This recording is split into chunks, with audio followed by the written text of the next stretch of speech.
Hey guys, want to make transitions like this? Am I perspiring? No, it's just the rain.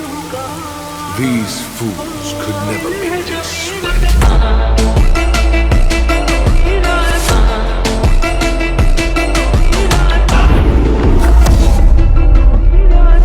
Today I'm showing you how to create smooth character background transitions in After Effects. Quick and easy.